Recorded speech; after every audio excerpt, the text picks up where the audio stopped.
चला आपण आता एक महत्त्वाचा चॅप्टर पुढे घेऊन जाऊ म्हणजे आपल्याला काही एक्स्ट्रा क्वेश्चन्स करायला हेल्प मिळेल.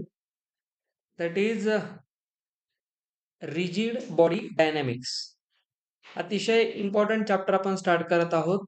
हा मेकॅनिक्स मधला एक सगळ्यात महत्त्वाचा चॅप्टर आहे. त्याला आपण म्हणतो रिजिड बॉडी डायनॅमिक्स.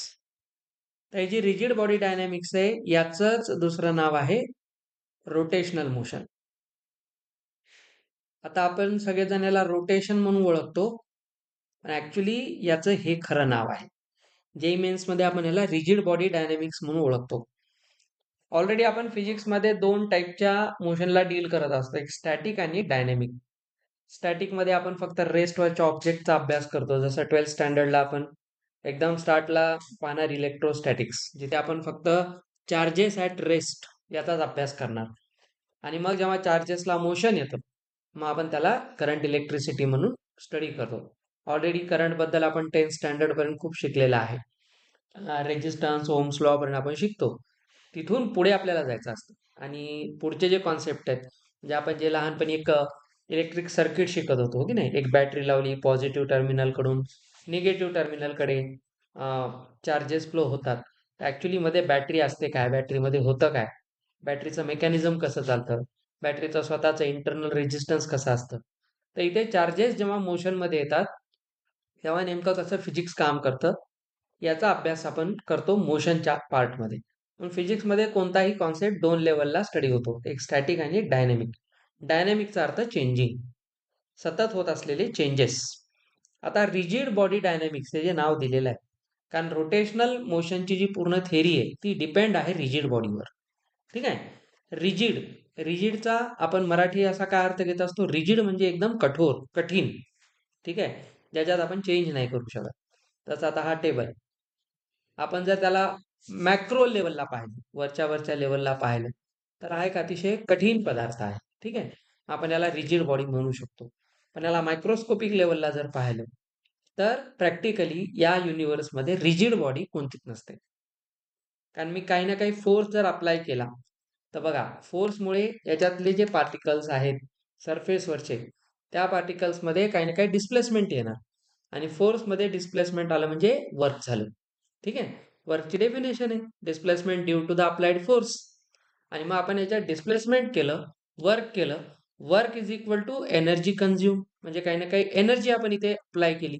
आणि एनर्जीचा काय रूल असतो, इट शुड बी ट्रान्सफॉर्म. ठीक आहे नाही, एका पार्टमधून दुसऱ्या पार्टमध्ये जाईल. जर ह्याच्यावर काहीच इफेक्ट झाला नसता तर आपण लावलेली एनर्जी जाणार कुठे. फिजिक्सच्या लँग्वेजमध्ये जर आपण पाहायला गेलो असं कधीच होणार नाही. 12th स्टँडर्डमध्ये तुम्हाला हे जास्त पाहायला मिळेल की आपण एनर्जीला एका फॉर्ममधून दुसऱ्या फॉर्ममध्ये कसं नेतो, हे जे आपण बोलतो नुसतं इतके वर्ष झालं. पण याच्यात मला 12th स्टँडर्डला पावलो पावली अशी एक्झाम्पल्स मिळतील की ही एनर्जी इथून निघाली मग गेली कुठे. तर या पूर्ण कॉन्सेप्टला चांगलं स्टडी करण्यासाठी फिजिसिस्टनी काय केलं, कॉन्सेप्ट बनवला रिजिड बॉडी. रोटेशनल मोशनला स्टडी करणं हे रिजिड बॉडीला समजून घेण्यावर डिपेंड आहे. आपण मागे एक रेकॉर्डेड व्हिडिओ तुम्हाला दाखवला होता. आता तुमच्या बॅचसाठी आपण एक नवीन लेक्चर थेरी इथे सुरू करत आहोत. याचा आपला लास्ट इयरचा व्हिडिओ पण फार छान आहे, तुम्ही पाहू शकता. एकदम बेसिक्स पासून आपण घेतलेला आहे. तुम्ही दोन्हीचाही कंपॅरेटिव्ह अभ्यास करत चला, त्या कॉन्सेप्ट या कॉन्सेप्ट मिक्स होऊन तुमचा अभ्यास झाला पाहिजे. ठीक आहे, आता याच्यात काय होईल, कॉन्सेप्ट त्याच राहतात, कॉन्सेप्ट कधी चेंज होत नाहीत. क्वेश्चन चेंज होतात, अप्रोच चेंज होतात, एखाद्या गोष्टीकडे पाहण्याचे पर्स्पेक्टिव्ह चेंज होतात.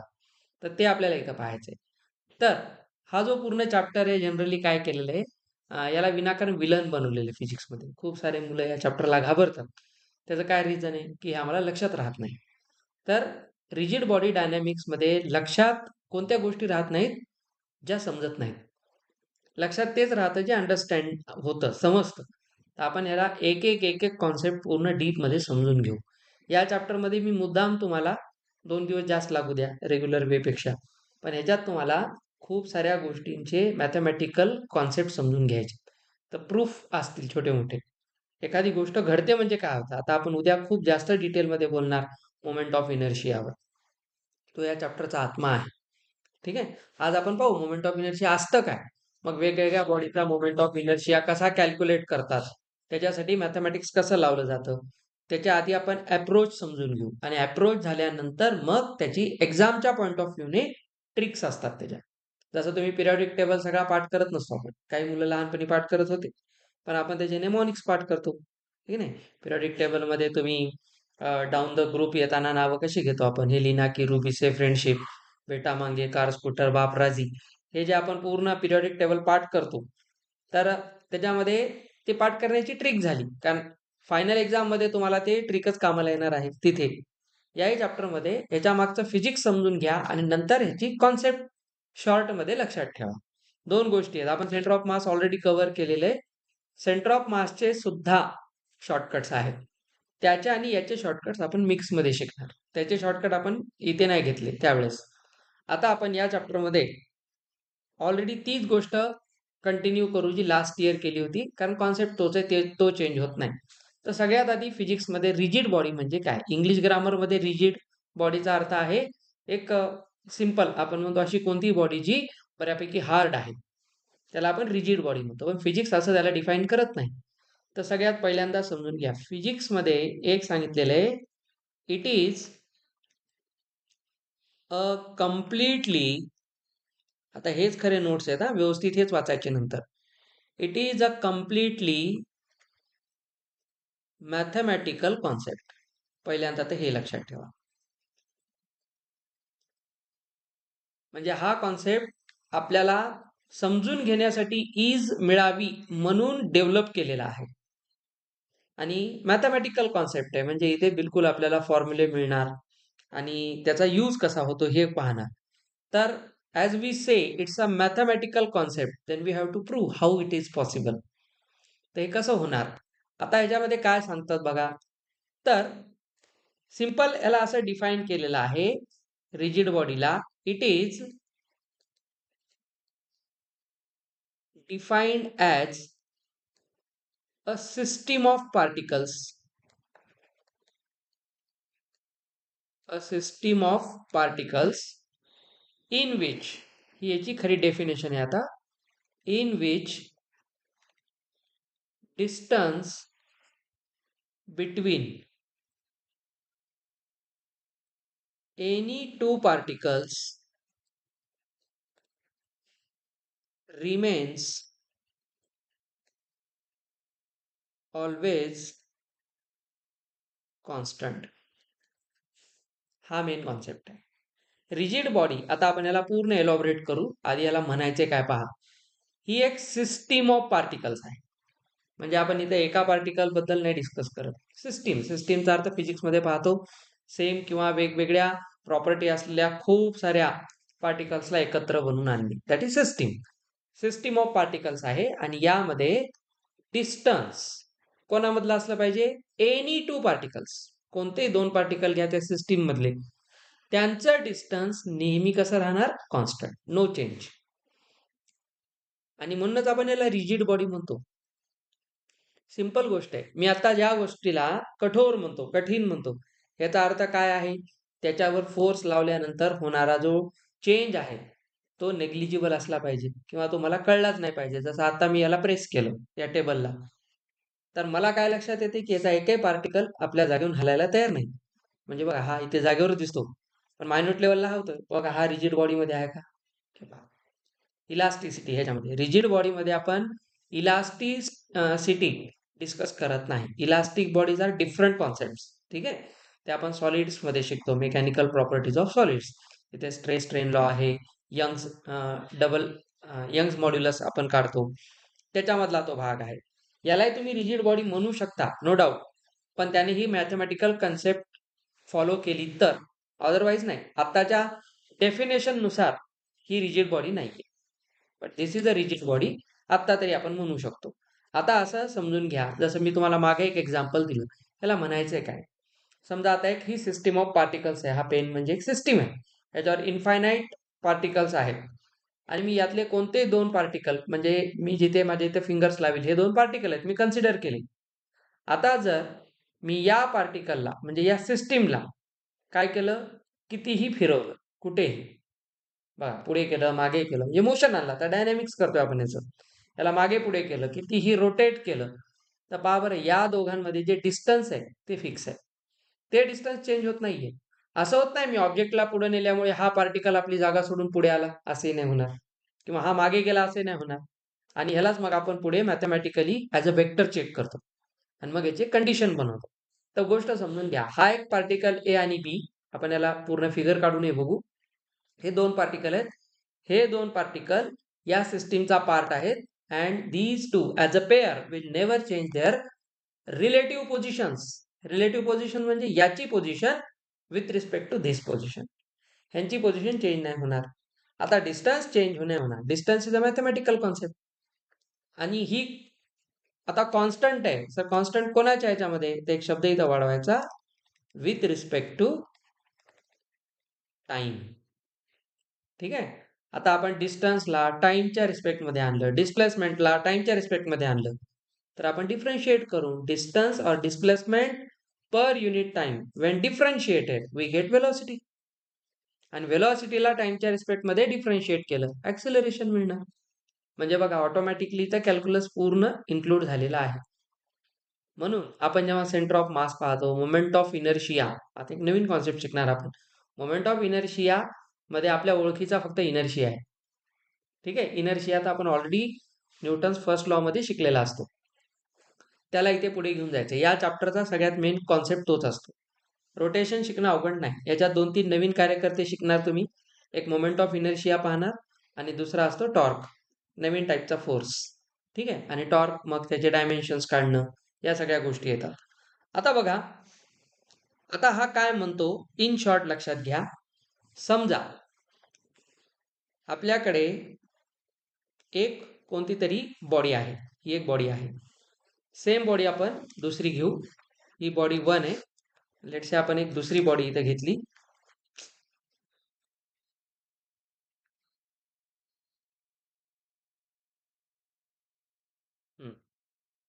आता पहा, या दोन बॉडीला आपण एका इमॅजिनरी लाईनने जोडतोय.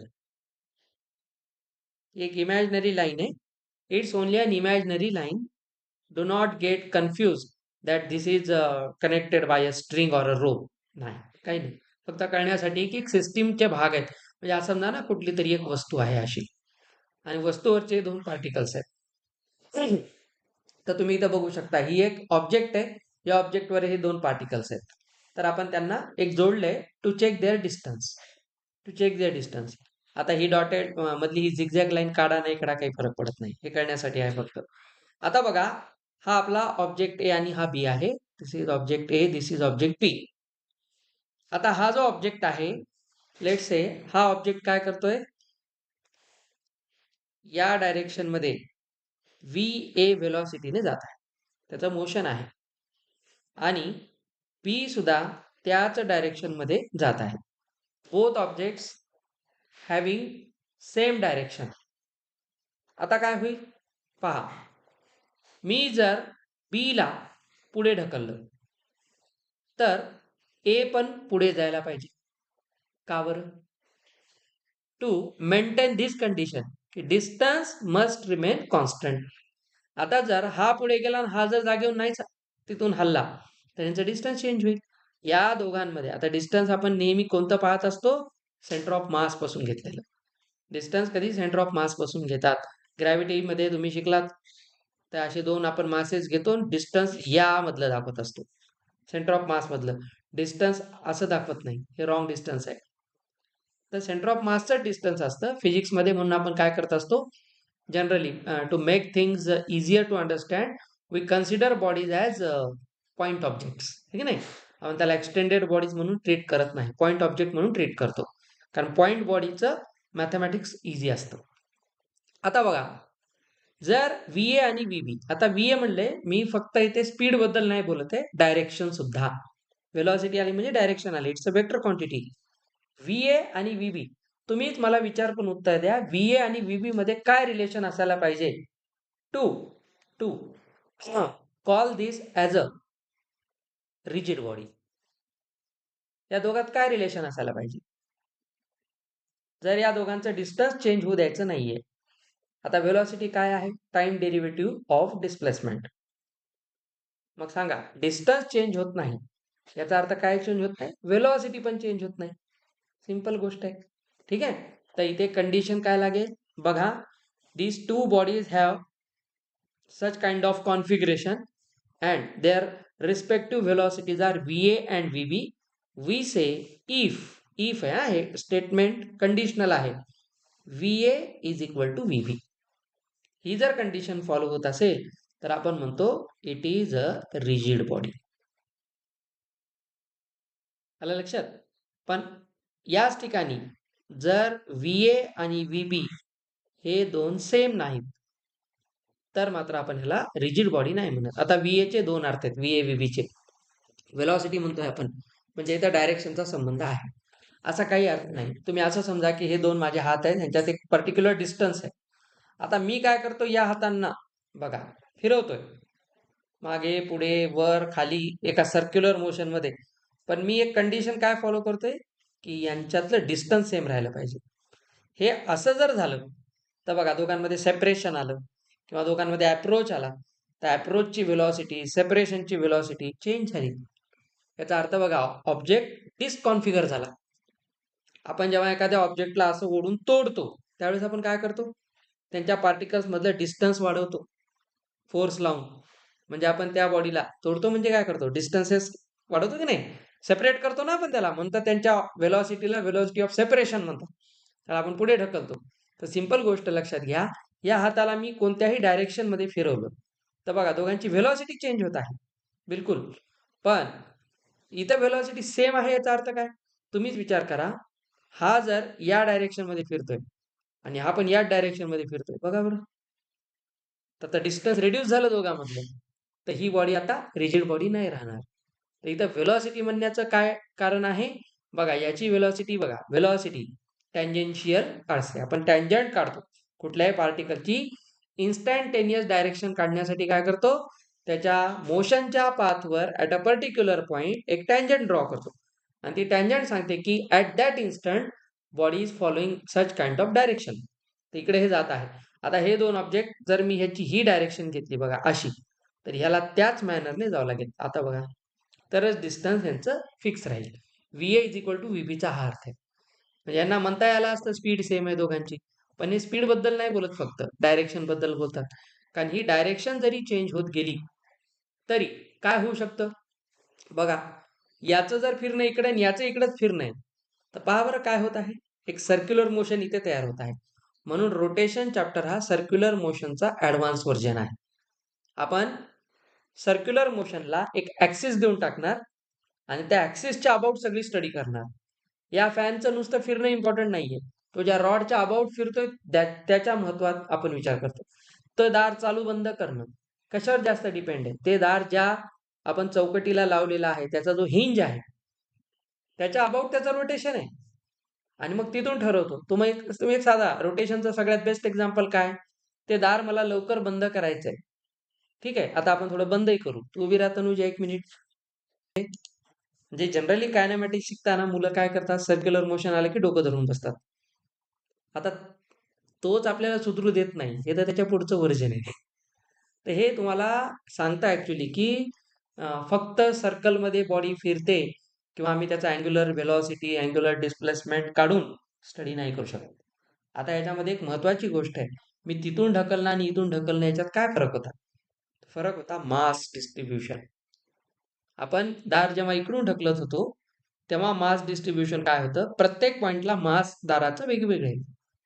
तर मास डिस्ट्रीब्युशन जेव्हा चेंज होतं त्यावेळेस लागणारा फोर्सही चेंज होतो आणि त्याच्यामुळे कॉन्सेप्ट आलेला आहे मोमेंट ऑफ इनर्शिया. म्हणून लक्षात घ्या, रोटेशन मध्ये ऍक्सिसच्या अबाउट स्टडी केली जाते आणि रोटेशनला चांगलं स्टडी करण्यासाठी पहिली कंडिशन आहे बॉडीज मस्ट बी रिजिड. म्हणून या चॅप्टरची सुरुवात होते रिजिड बॉडी पासून आणि म्हणून याचं नाव पडले रिजिड बॉडी डायनॅमिक्स. आता बघा, VA is not equal to VB सरळ सरळ मिनिंग आहे दोघं वेगवेगळ्या व्हेलॉसिटीज फॉलो करतात. याचा अर्थ व्हेलॉसिटी म्हणजे डायरेक्शन बदलली आणि जर डायरेक्शन चेंज झाली तर दोन ऑब्जेक्ट मध्ये आयदर काय येईल, अप्रोच येईल किंवा सेपरेशन येईल. आणि हे सेपरेशन अप्रोच जर सेम नाही झालं म्हणजे त्यांचा जो डिफरन्स आहे तो 0 नाही झाला तर बॉडी रिजिड बॉडी नाही राहत. म्हणून म्हणलं it's a pure mathematical concept. इथे आपण व्हेलॉसिटी, डिस्प्लेसमेंट, ॲक्सिलरेशन, मास डिस्ट्रीब्युशन, मोमेंटचा अर्थ मी तुम्हाला मागेही सांगितला होता. मोमेंटचा अर्थ फिजिक्समध्ये असतो प्रोडक्ट, मल्टिप्लिकेशन. कोणत्याही क्वांटिटीजला, दोन क्वांटिटीजला, फिजिकल क्वांटिटीजला जेव्हा आपण मल्टिप्लाय करतोय का रिलेशनने, तेव्हा त्याला मोमेंट हा शब्द यूज केला जातो. आता बघा, एक चांगला कॉन्सेप्ट इथं तुमच्या लक्षात येईल. हे झालं याचं बेसिक्स. आता आपण ह्याला डीपमध्ये व्हेलॉसिटीच्या कॉन्सेप्टने समजून घेऊ. समजा आपल्याकडे कोणत्याही पद्धतीचा एक ऑब्जेक्ट आहे. आता मुद्दाम असाच ऑब्जेक्ट काढतात म्हणून मी तसा काढतोय. कारण रिजिड बॉडी डायनॅमिक्स शिकत असताना हे थोडंसं टाळा, की नेहमी एक आदर्श, एक आयडियल सर्कलच काढला पाहिजे, स्पिअरच काढला पाहिजे, असं नाही.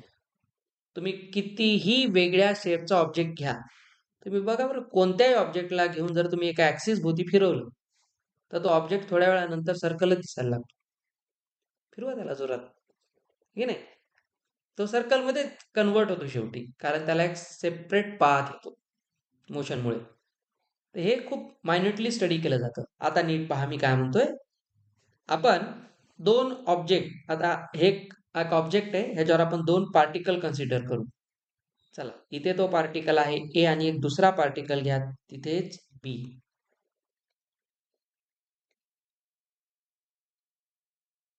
हे दोन पार्टिकल्स, या दोन पार्टिकलला जोडणारी एक आपण लाईन घेऊ. ही लाईन या दोन पार्टिकलला जोडते. आता एक काम करा, असं समजा ए पार्टिकल जो आहे तो या डायरेक्शन मध्ये जात आहे. म्हणजे बघा, हे काय असणार, V A, velocity of A, आणि हा कुठल्या ना कुठल्या अँगलने जात आहे. Let say that angle can be different, no problem. Let say this is θ1, याचा अँगल θ1 आहे. आणि हा जो बी आहे, तो जो बी आहे तो लेट से या डायरेक्शनने जातोय. आणि आपण कधीही जे अँगल्स घेतो, आता आपण याला जर पुढे एक्सटेंड केलं तर बघा, याचा इथला अँगल घ्या, लेट से θ2. आता तुम्ही दोघांच्या कडे पहा. एचं डायरेक्शन इकडे, बीचं इकडे. एची ही व्हेलॉसिटी आहे, बीची ही व्हेलॉसिटी आहे, बघा. तर ते काय करतात, एक सर्कल फॉर्म करतात. आता सर्कल फॉर्म करतायत म्हणजे त्यांना जोडणारी जी लाईन आहे that is very important. This line is very important. He line. आता आपण ह्याला इथे समजून घेऊ. हा ए आणि बी होता. या दोघांना आपण इथे कनेक्ट करू या लाईनवर. असं समजा की ही ए ची डायरेक्शन आहे θ1, आणि इकडून आपण घेऊ, चला याचा हा वेक्टर आहे, आणि या लाईन सोबत केलेला अँगल इकडचा घ्या θ2.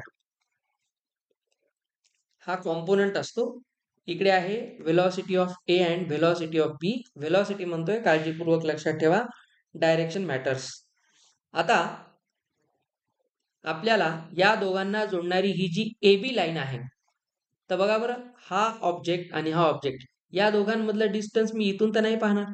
डिस्टन्स कुठून पाहणार, या लाईनच्या अबाउट पाहणार. तर माझा काय कॉन्सेप्ट आहे, मला मॅथमॅटिकली काय सांगितलंय, की हे जे डिस्टन्स आहे, ए बीचं जे डिस्टन्स आहे, दिस डी मस्ट बी कॉन्स्टंट. हे डिस्टन्स नाही बदललं तरच ती रिजिड बॉडी आहे. आता डिस्टन्स नाही बदलणार तर काय होणार, पहा, हे ऑब्जेक्ट फिरत असताना ए आणि बी दोन्ही ऑब्जेक्ट आपली पोझिशन चेंज करणार. बघा, ए इथं होता, बी इथं होता. जेव्हा रोटेट करतायत ऑब्जेक्ट, जेव्हा ऍज अ सिस्टीम फिरतो, गाडीचं चाक फिरतं, तेव्हा त्याच्यावरचा प्रत्येक पॉईंट फिरतो. तो बघा आपली डायरेक्शन बदलत राहतो. तो पॉईंट इथे आहे, चाक फिरत फिरत फिरत इथं आला, तर तोच पॉईंट इथं पण आला थोड्या वेळानंतर. पण बघा बरं, एक असा पॉईंट असतो जो आपली पोझिशन कधीच बदलत नाही, सेंटर ऑफ मास. तर सेंटर ऑफ मास आपण का शिकतो, सेंटर ऑफ मास आपली पोझिशन चेंज करत नाही. बघा, सर्क्युलर मोशन आहे, सर्क्युलर मोशन मध्ये सेंटर त्याच्याच जागेवर असतो. एखादा ऑब्जेक्ट पुढे पुढे चाललाय, तर बघा त्याच्या सर्कमफेरन्सवर जेवढे, किंवा त्याच्या एरियाच्या तेवढ्या प्लेटवर जेवढे काही पार्टिकल्स आहेत, ते आपली सतत डिस्प्लेसमेंट करत आहेत, पण सेंटर ऑफ मास जागेवरच आहे. आता माझा कॉन्सेप्ट आहे की ए आणि बी चं डिस्टन्स बदललं नाही पाहिजे. तर असं समजा की ए चा हा एक डायरेक्शन असलेला वेक्टर आपण इकडे घेऊ, आणि असं समजा की बी ला जो मी इकडे एक्सटेंड केले, त्याचा एक वेक्टर इकडे घ्या. तर ह्याला पाहिल्यावर काय लक्षात येते पहा बरं. जो पॉइंट बी आहे, यू कॅन सी हिअर, हा जो पॉइंट बी आहे हा दूर जाण्याचा प्रयत्न करत आहे. इकडे जातोय तो. आणि पहा बरं ए काय करतोय, ए हा बी ला फॉलो करत आहे असं दिसतं. म्हणजे बी ची व्हेलॉसिटी कोणती दिसते, ए पासून दूर जाण्याची. बघा तुम्ही जर नीट त्याला इमॅजिन केलं तर बीचा काय टेंडिंग काय आहे, B wants to go separately away from the A. आणि ए काय दिसतोय, बी कडे अप्रोच करताना दिसतो. म्हणजे ए ची व्हेलॉसिटी कोणती आहे, व्हेलॉसिटी ऑफ अप्रोच, आणि बी ची व्हेलॉसिटी आहे सेपरेशन. आता सांगा ह्याला जर रिजिड बॉडी राहायचं असेल तर दोघांच्या व्हेलॉसिटीला फिक्स व्हावं लागेल. म्हणजे velocity of approach and velocity of separation must be same. मग तुम्ही म्हणताय की सर हे तर दोन तुम्ही एरोज इकडे दाखवले पण या दोघांच्या व्हेलॉसिटी इकडे आहेत. अशा वेळेस तर आम्हाला कोणाची गरज आहे, vectors. Velocity is a vector. मग मला सांगा बरं, व्ही ए ही जी ऍक्च्युअल व्हेलॉसिटी आहे ए ची, ही ऍक्च्युअल व्हेलॉसिटी आहे. ओके. पण व्हेलॉसिटी जेव्हा एका अँगल मध्ये फिरत असते अदर दॅन 90 डिग्री, तेव्हा आपण काय करतो, वेक्टरला रिझॉल्व्ह करतो त्याच्या दोन पार्ट्स मध्ये. कोणते असतात दोन part, cos theta sine theta. मग आता मला सांगा, आपण एक छोटी स्टेटमेंट नेहमी बोलतो, जिधर थिटा उधर कॉस थिटा. तर इकडे थिटा आहे ना, θ1 बघा इकडे या डायरेक्शनला आहे. तर पहा बरं हा वेक्टर काय दाखवत असेल, हा vector this is VA cos theta 1, cos theta 1. आणि मी आता त्यासाठी सांगितलं, आपल्या मनात हा प्रश्न यायला पाहिजे की इकडे दाखवल्यानंतर आपण याला एक्सटेंड का केलं. कारण ह्या दोघांची लाईन ऑफ ऍक्शन ही आहे, मेन लाईन ही आहे. हे तर दोघांच्या व्हेलॉसिटीज दाखवते ना. जरी हे दोघं असे फिरत असले तर या दोघांना जोडणारी लाईन इथे आहे ना मध्ये, त्या लाईनच्या मध्ये काय चालू आहे, ते डिस्टन्स जर नाही बदललं तरच ही रिजिड बॉडी आहे. नाहीतर ए बीच्या जवळ यायचा प्रयत्न करतोय अप्रोच, आणि बी त्याच्यापासून दूर जायचा प्रयत्न करतोय, आणि जर डिस्टन्स बघा हे दोनाचे फिक्स आहेत, पण हे जर एकसारखे गेले असेच गेले तर बघा बॉडीला काहीच प्रॉब्लेम नाही, बॉडी ऍज अ सिस्टीम पुढे जाते. पण हा फास्ट येतोय आणि हा हळू जातोय, तर बघा हा जवळ येईल ना एकदम, तर बॉडी काय होईल, कॉम्प्रेस होईल. जेव्हा आपण ऑब्जेक्टला कॉम्प्रेस करतो, म्हणून म्हणलं ही रिजिड बॉडी नाहीये. याचा वरचा पार्टिकल फास्ट खाली जातोय आणि खालचा पार्टिकल तिथंच जागेवर राहायचा प्रयत्न करतोय, तर डिस्टन्स रिड्यूस झालं की दोघांमधलं, म्हणून ही रिजिड बॉडी नाही. तर असायचं मॅथमॅटिक्स समजून घ्यायचंय. मग सांगा बरं, इकडे थिटा आहे ना, तर हा कोण असेल, VB कॉस थिटा 2. आणि कंडिशन काय, हे दोघांमधलं सेपरेशन आहे. मग या दोघांचे व्हेलॉसिटी वेक्टर जे आहेत ते जर सेम असतील तरच आपण म्हणू शकतो दोघांचं डिस्टन्स फिक्स आहे. व्हेलॉसिटी कॉन्स्टंट म्हणजे काय, व्हेलॉसिटीला इंटिग्रेट केल्यावर काय येते, डिस्प्लेसमेंट येते. आणि डिस्प्लेसमेंटचं मॅग्निट्यूड काय असतं, डिस्टन्स असतं. आणि म्हणून आपण व्हेलॉसिटीजला इक्वेट करतो. तर लक्षात घ्यायचं, या पद्धतीने जर आपण काढलं, आणि ही याची खरी मॅथमॅटिकल कंडिशन आहे. तर इथे बघा, if it is a rigid body then we say, तेव्हा आपण काय म्हणू शकतो, चं डायरेक्शन काही असो, तर आपण VA चा कॉम्पोनंट घेतला, VA cos theta 1 is equal to VB cos theta 2. आता ही कंडिशन तुम्हाला रिक्वेस्ट करून सांगतो, विसरायची नाही. या चॅप्टरमध्ये हा सगळ्यात मेन पार्ट असतो. रिजिड बॉडी म्हणाल तर पुढच्या सगळ्या गोष्टी इथून चालतात. तर ए ची आणि बी ची व्हेलॉसिटी सेम नाही, व्हेलॉसिटीचे कॉम्पोनंट्स सेम आहेत. व्हेलॉसिटी तर दोघांची वेगळी आहे ना.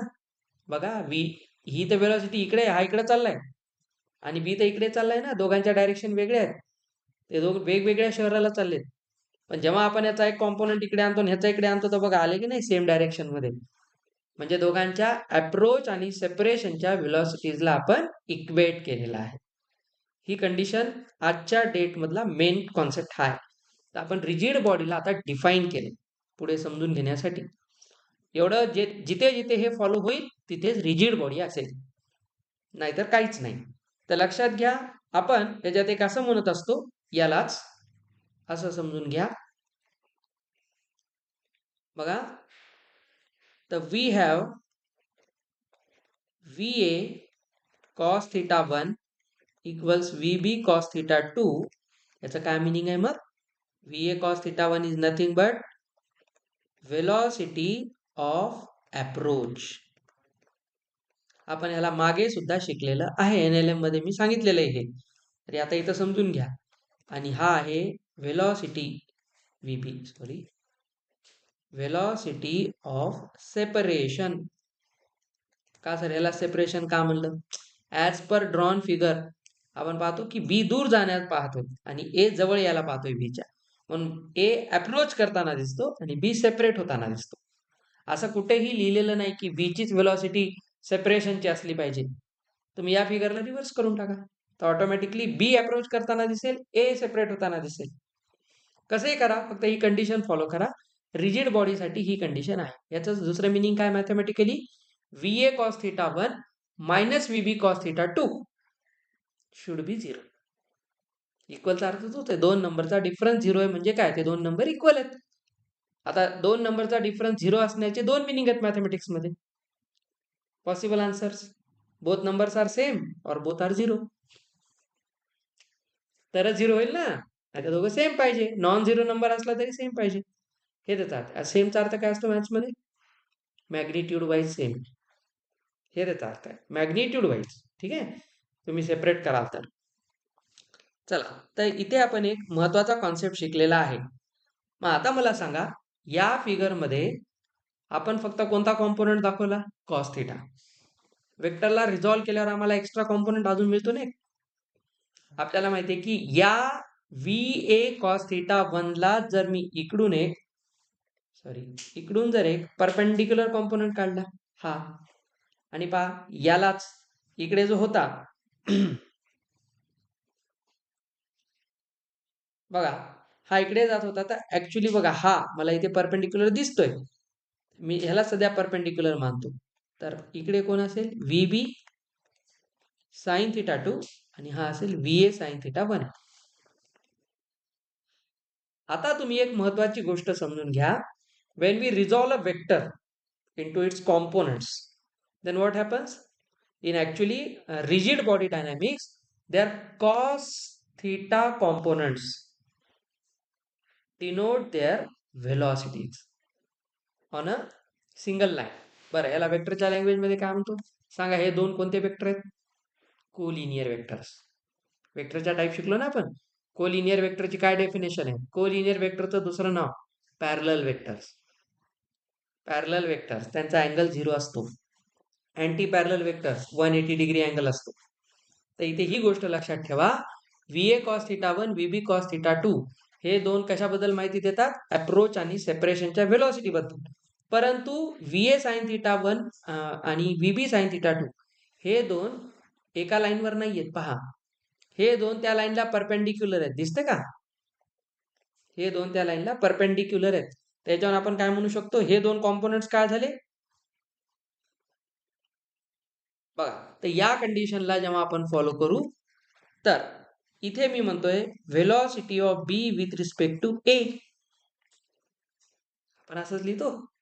आपण रिलेटिव्ह व्हेलॉसिटी डीप मध्ये शिकलेला आहे. तुम्हाला मी पूर्ण रिव्हर बोट प्रॉब्लेम, रेनमॅन प्रॉब्लेम खूप डीप मध्ये आपण चर्चा केली आहे त्याच्यावर. तर रिलेटिव्ह व्हेलॉसिटी VB VA याला लिहायची काय पद्धत आहे? VB minus VA. आठवते? आणि आपण एक पाहत होतो, रिलेटिव्ह व्हेलॉसिटी काढत असताना एका वेक्टर मध्ये आपण दुसरा वेक्टर ऍड करतो म्हणजे काय करतो सांगा? त्याच्या डायरेक्शनला रिव्हर्स करत असतो. नेहमी रिव्हर्स करून मिळवत असतो. तो भाग आता इथं घेऊ नका, आपण तेच करतोय, फक्त मी सांगायला तुम्हाला. आता मला जर VBA काढायचंय, त्याचं सरळ सरळ मिनिंग काय? Velocity of B with respect to A. म्हणजे बी जसा पुढे चाललाय, बी पुढे जातोय, ए त्याला पाहतोय, तर ए ला बी कसा जाताना दिसेल? That is VBA, velocity of B as seen by A. त्याला तर रिलेटिव्ह व्हेलॉसिटी म्हणतो. म्हणून कार मध्ये जाणाऱ्याला कार कशी वाटते? रेस्टवर. पण बाहेरच्या माणसाला ती मोशन मध्ये दिसते. रेफरन्स फ्रेम चेंज, तोच कॉन्सेप्ट आहे. Velocity of B with respect to A इथे काय आहे? बी आणि ए. आता तुम्हीच मला सांगा, velocity of B with respect to A, A ला बी कसा जाताना दिसते बघा. ए ला B as per that component perpendicular जाताना दिसतोय त्या लाईनला. बघा, एक कॉम्पोनंट साइन थिटा इकडे चालला एचा आणि बीचा इकडच्या बाजूला येतोय. किती कंटाळा आला तरी हे मन लावून शिकायचं. ह्याच्यात कंटाळा येत असतो, हा चॅप्टरच तसा आहे. पण माझा प्रयत्न राहील, मी इंटरेस्टिंग करतो त्याला, फक्त बघत जा. आता आपण ह्याला लिहू शकतो व्ही ए. इथे बिलकुल आपण कॉम्पोनंट घेऊया साइन थिटा 1. याच्यामध्ये तुम्ही ऍड करा व्ही बी साइन थिटा 2. याचा अर्थ कळला असेल तुम्हाला. ऍक्च्युली हा कोण आहे, V B minus V A आहे. तर मी V B minus V A होता ना, तर त्याचा ऑपोजिट करून ऍड केल्यामुळे तिथं प्लस साइन आलं. आणि हा कोणता कॉम्पोनंट येणार, साइनचा येणार. आता कंपल्सरी गोष्ट लक्षात घ्या, this condition does not imply rigid body. Rigid बॉडीची कंडिशन ही आहे. ठीक आहे. मग हे कशाबद्दल बोलतं, हा बोलतो, हा एक ऍक्च्युली वेक्टरची सम आहे. दोन वेक्टरला आपण ऍड केलेले, व्ही ए आणि व्ही बी. ए आणि बीच्या व्हेलॉसिटीचे परपेंडिक्युलर कॉम्पोनंट्स आहेत पहा, साइन थिटा 1 साइन थिटा 2. तर आपण ह्यांना म्हणतो, हे दोन काय आहे, perpendicular to line A B. A B लाईनला हे परपेंडिक्युलर आहे. इथपर्यंत काय डाऊट आता कोणाला, क्लिअर झालं. रिजिड बॉडी पूर्ण डोक्यात फिक्स ठेवा, कारण आपण याचे न्यूमेरिकल्स करणार. मी जास्तीत जास्त क्वेश्चनच घेणार आहे. क्वेश्चन जवळपास हा चॅप्टर संपेल तेव्हा तुमच्या लक्षात येईल की सरनं जवळपास 200 क्वेश्चन शिकवले. हा क्वेश्चन चॅप्टर संपेपर्यंत जवळपास 150-200 प्रश्न आपण डिस्कस करणार आहे, बेसिक्स पासून सगळ्या टाईपचे. आणि मग आपण त्याचे PYQs करू. फक्त पाहत चल, कारण मला जास्त याच्यात सांगायची गरज नाहीये, पण माहीत असावं. आता या कॉन्सेप्ट नंतर आपण पुढे पाहतो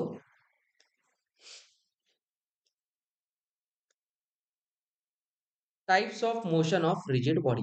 आता हे तर डेफिनेशन झाली. इतका वेळ आपण 37 मिनिट्स फक्त डिफाईन केलं त्याला.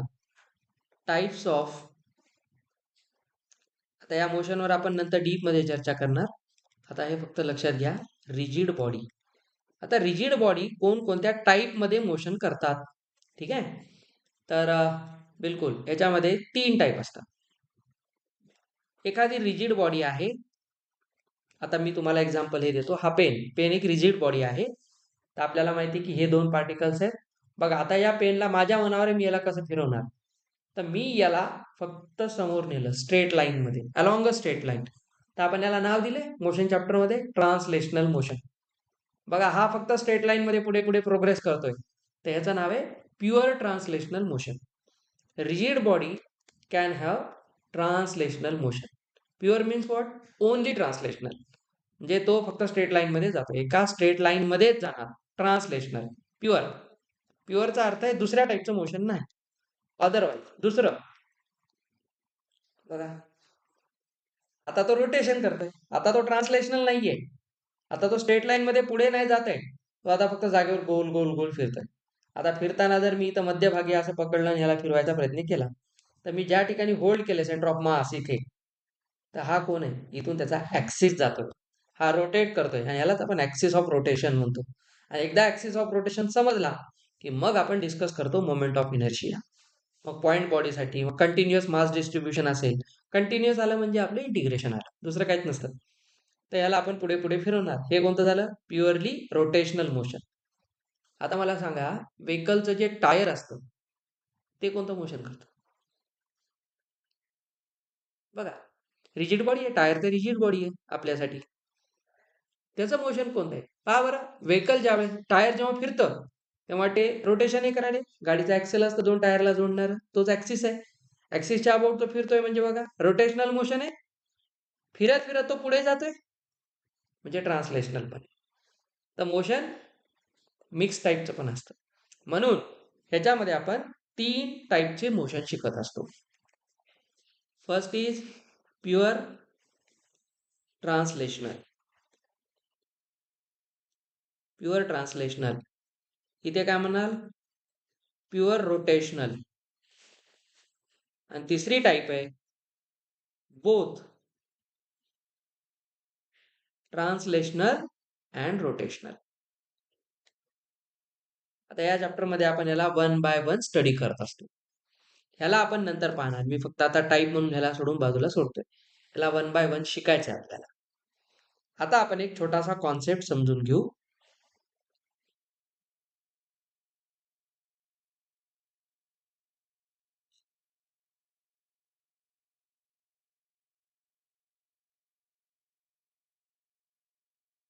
नाव we will go to rotational motion. आणि इथून एक छोटासा कॉन्सेप्ट पाहू, मग याला पुढे उद्या कंटिन्यू करू. एखाद्या ऑब्जेक्टला रोटेशन करायचंय. आता जो आपण वर कॉम्पोनंट पाहिला बघा, व्ही ए साइन थिटा 1 आणि व्ही बी साइन थिटा 2. साइन थिटा 1 वर जात होता ए चा आणि बी चा इकडे आहे. तर तो आपली वेलॉसिटी सोडणार नाही. तो म्हणणार मी असा जाणार आणि बी म्हणणार मी इकडे जाणार. तर बघा या दोघांना आपली डायरेक्शन सोडायचीच नाही. तर आता हे काय करतायत? आता इथे एक फोर्स लागला. फोर्स कॉझिंग, असा कोणताही फोर्स, फोर्स कॉझिंग रोटेशन, असा कोणताही फोर्स जो एखाद्या ऍक्सिसच्या अबाउट रोटेशन घडून आणतो एखाद्या ऑब्जेक्टचं, that is called torque. Torque आणि फोर्स मध्ये फरक आहे. टॉर्क म्हणजे प्युअरली फोर्स नाही, तो फोर्सचा एक प्रकार आहे आणि तो फक्त फोर्सवर डिपेंड नाही, डिस्टन्सवर डिपेंड आहे. म्हणून टॉर्कच्या डेफिनेशन मध्ये आपण फोर्स इंटू परपेंडिक्युलर डिस्टन्स घेतो. टॉर्कची डेफिनेशन पुढे टॉर्कचा एक सेपरेट कॉन्सेप्ट आहे. म्हणून लक्षात घ्या, तर तुम्ही कोणत्या डिस्टन्सवर फोर्स लावताय, कळलं? दार लावण्याचं उदाहरण, तुम्ही किती डिस्टन्सवर फोर्स लावला त्याच्यावर कळलं ना. तर सांगा, त्या हिंज जवळचा जे मास आहे दाराच्या, ते मास काय करते? रेजिस्ट करते जास्त, त्याला रोटेशन होऊ द्यायचं नाही. त्याचं म्हणणं आहे की मी आहे तिथंच बरं आहे, त्या मासला मोशन नाही करायचं. पण इकडच्या बाजूचं लवकर सरेंडर केलं त्यानं. तुम्ही दार लावलं ते काहीच म्हणलं नाही, ढकलायचं तर ढकलून दे, हे सगळं मोहमायेतून बाहेर पडलेले, त्याला ढकलून दिलं तरी अडचण नाही.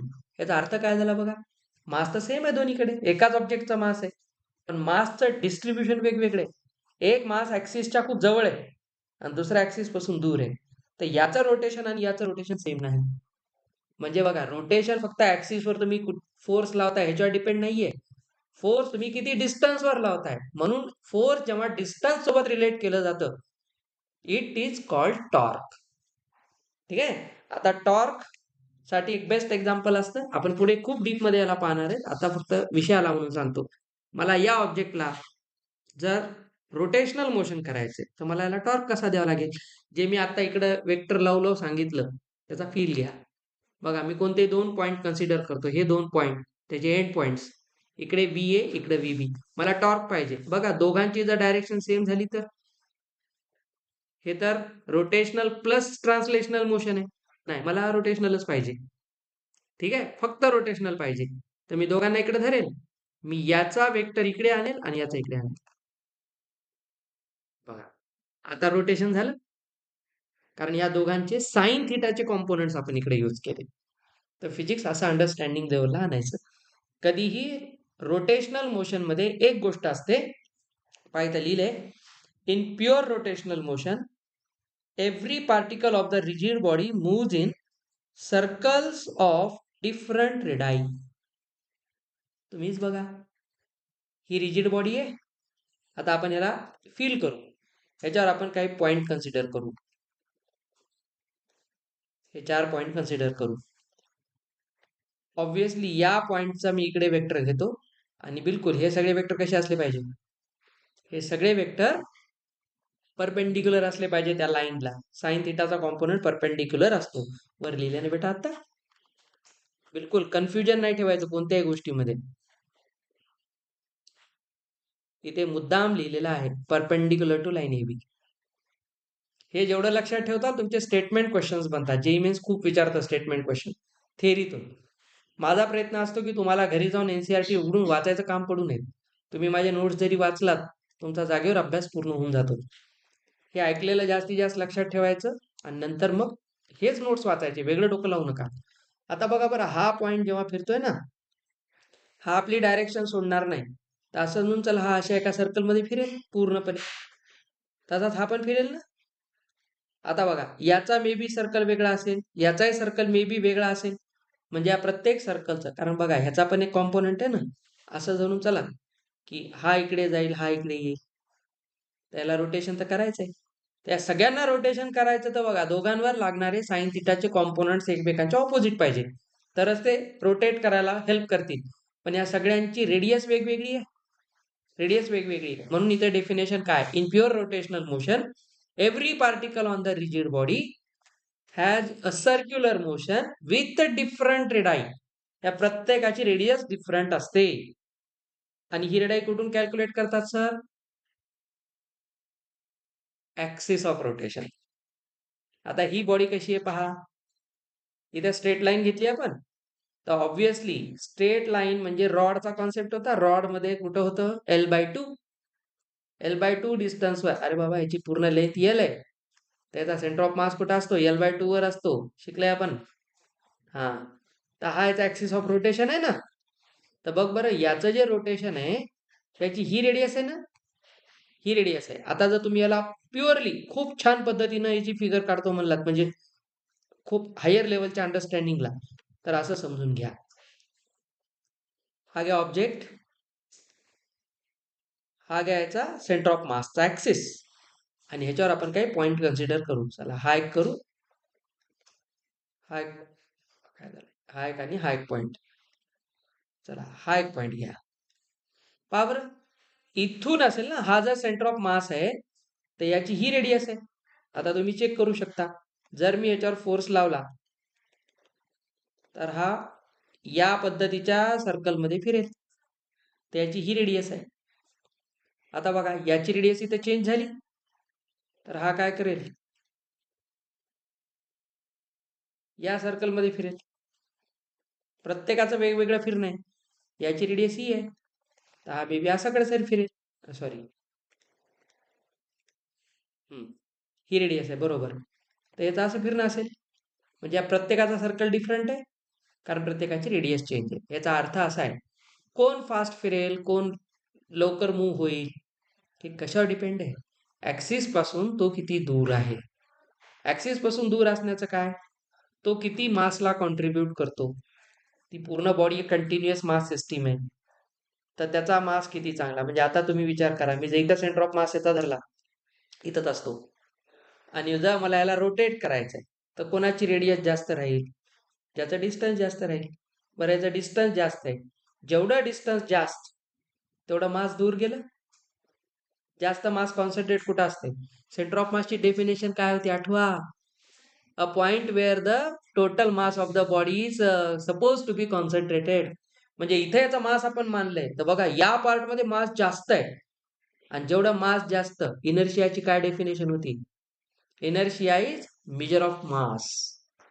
आपण मास जेव्हा मोजतो, जेवढं मास जास्त तेवढा इनर्शिया जास्त. म्हणजे सांगतो तुला, तुला हा माऊस उचलणं जास्त अवघड आहे का टेबल उचलणं?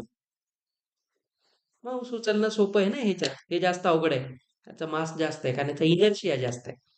तर इथे इनर्शिया जास्त आहे, म्हणून पहा, इथे ऍक्सिस आहे, ऍक्सिसच्या जवळचं मास जास्त आहे, म्हणून इथे इनर्शिया जास्त आहे. आणि इनर्शियाची काय प्रॉपर्टी असते? To resist the change.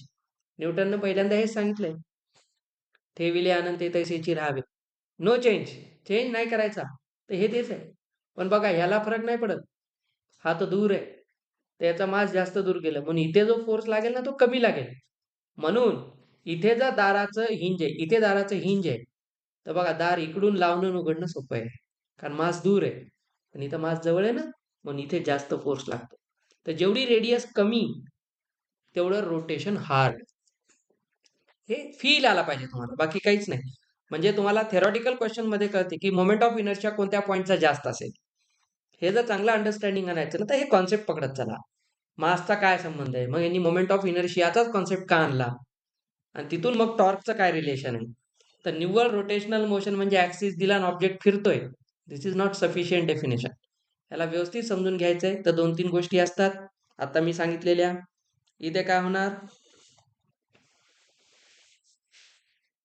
Every particle has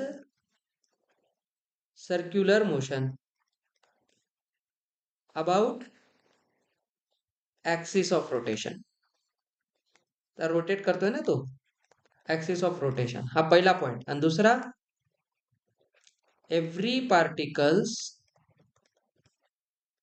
rotational motion has different radii, हे महत्वाचं आहे. ज्या अर्थी मी म्हणतो की ही मॅथमॅटिकल कॉन्सेप्ट आहे, तर मला याचा मॅथ्स तर नाही सोडता येणार. प्रत्येक ठिकाणी मॅथ्स सांगावं लागेल याचं, तर हे चांगलं कळेल. ठीक आहे. आता याच्यावरून आपल्याला एक कॉन्सेप्ट आलेला आहे, मोमेंट ऑफ इनर्शिया. तो फक्त ऐका आणि याच्यावर आपण उद्या डिटेलमध्ये चर्चा करू.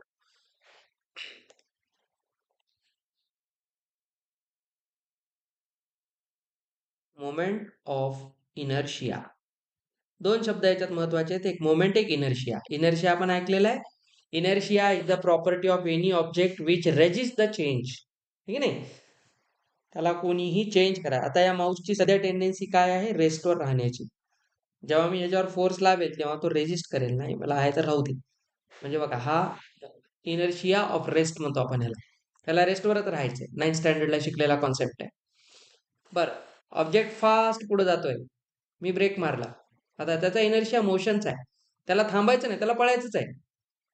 पण आपण त्याला ब्रेक मारून थांबवतो, म्हणून तर फ्रिक्शन काम करतो. तो अपोज करतो ना, म्हणून फ्रिक्शन येतो. नाही तर फ्रिक्शनची गरजच पडली नसती. इनर्शियामुळे आलं. मग इथे इनर्शिया काय ठरवतो, रोटेशन कसं होईल. ऑब्जेक्ट चांगला रोटेट होईल, लेट होईल, तो जास्त फोर्स रिक्वायर करेल, हे सगळं कशावर डिपेंड आहे, त्याचा इनर्शिया कसा आहे. म्हणून मोमेंट ऑफ इनर्शिया हा दोन वर्डनी बनलेला आहे, moment and inertia. Moment means product. आता याचं प्रूफ, याच्या प्रूफमध्ये पडू नका, याच्या तुम्ही बेसिक फॉर्म्युल्याकडे या.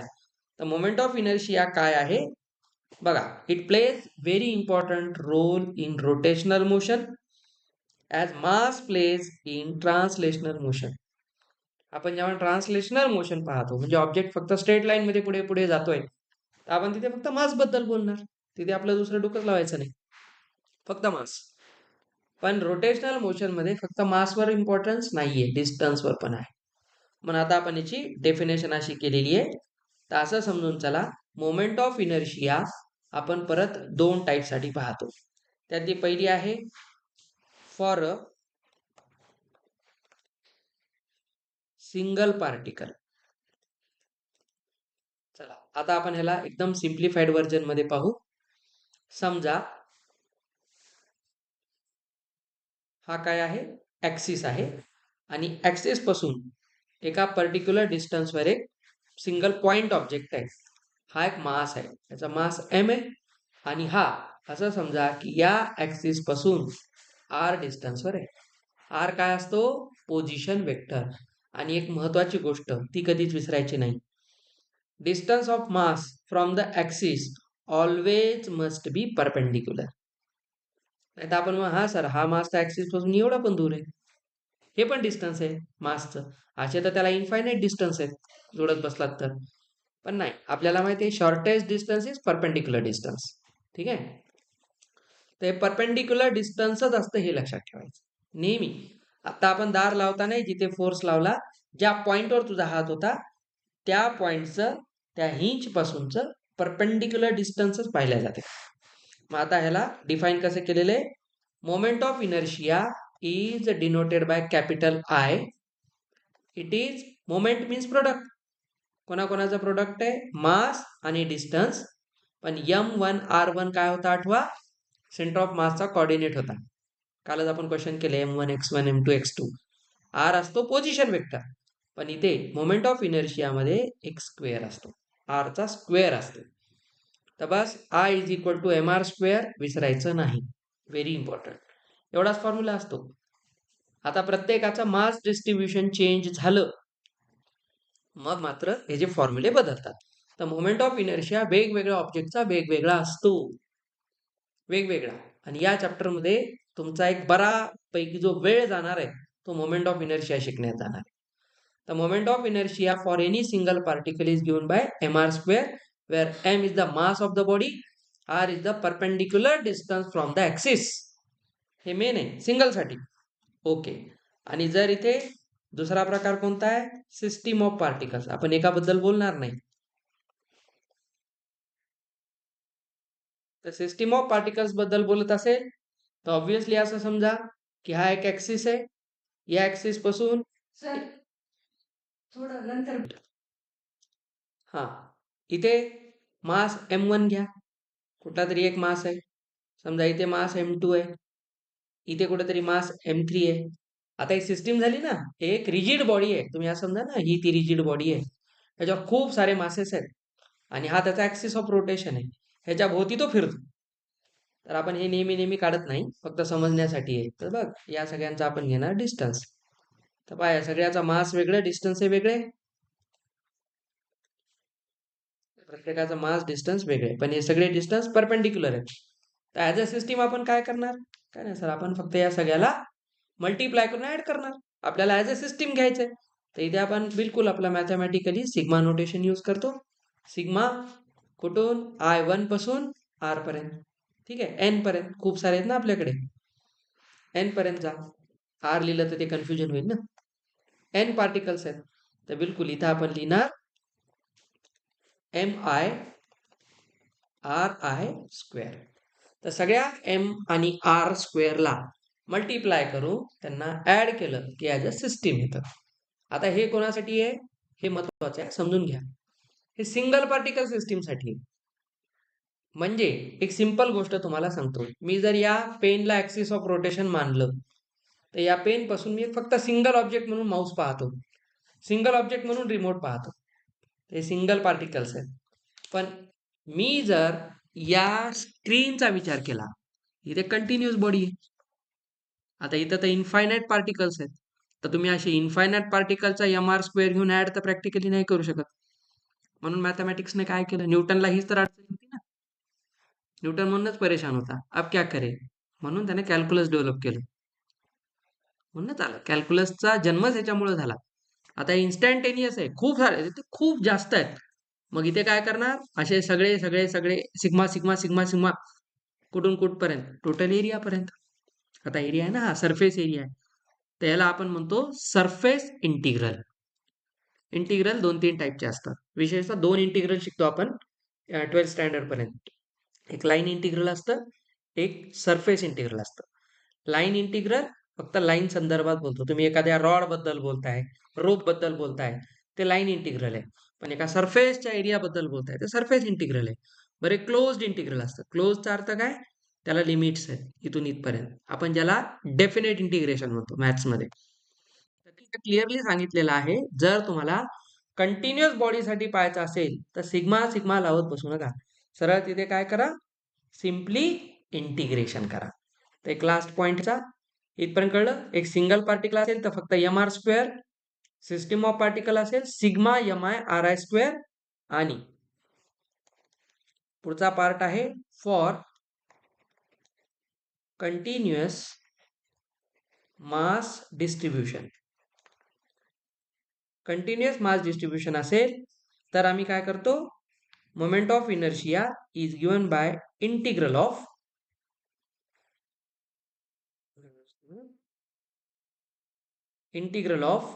आता इथे आपण, मला सांगा, इथे एक पर्टिक्युलर मास कोणताही माहित नाही आपल्याला.